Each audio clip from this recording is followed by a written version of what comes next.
1 tahun pemerintahan Presiden Prabowo Subianto dan Wakil Presiden Gibran Rakabuming Raka menjadi momentum bagi Bank BTN memperkuat perannya sebagai bank pembiayaan perumahan nasional.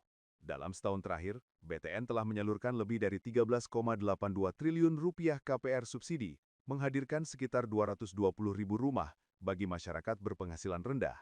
Selain itu, sebagai wujud komitmen program 3 juta rumah, pemerintahan Presiden Prabowo pada Juni 2025 memutuskan untuk menaikkan kuota KPR FLPP dari 220.000 menjadi 350.000 secara nasional untuk 2025.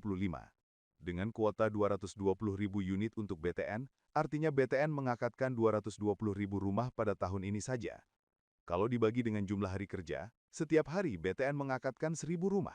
Ini mesin KPR terbesar yang pernah ada di Indonesia, tukas Nixon, dalam keterangan tertulis Selasa 4 November 2025.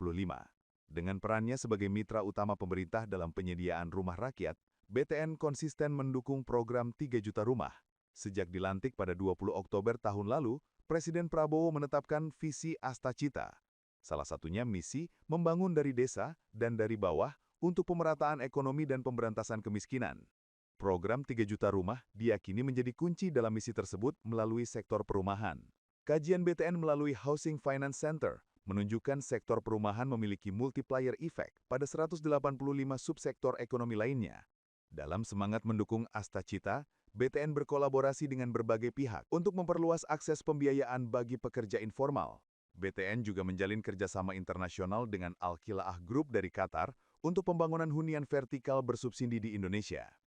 Nixon mengatakan, BTN mengapresiasi Presiden Prabowo yang memberi perhatian besar pada sektor perumahan melalui simplifikasi perizinan, termasuk pembebasan BPHTB dan retribusi PBG untuk rumah subsidi, sehingga memangkas biaya kepemilikan rumah. Dukungan lain datang dari penempatan dana pemerintah 200 triliun rupiah di Bank Himbara dan BSI, dengan alokasi 25 triliun rupiah untuk BTN, yang memperkuat likuiditas pembiayaan perumahan.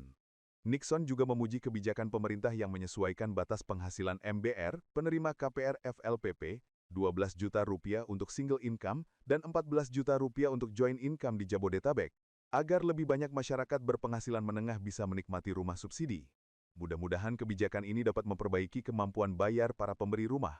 Upaya percepatan tersebut mendorong BTN memperluas penyaluran KPR subsidi bagi MBR untuk membantu pemerintah mengurangi backlog perumahan sekitar 9 juta unit dan mendorong pertumbuhan ekonomi. Selain itu, BTN terus memperkuat ekosistem perumahan dan digitalisasi melalui super app Balai by BTN yang terintegrasi dengan Balai Properti, memudahkan masyarakat memilih rumah dan mengajukan KPR secara online.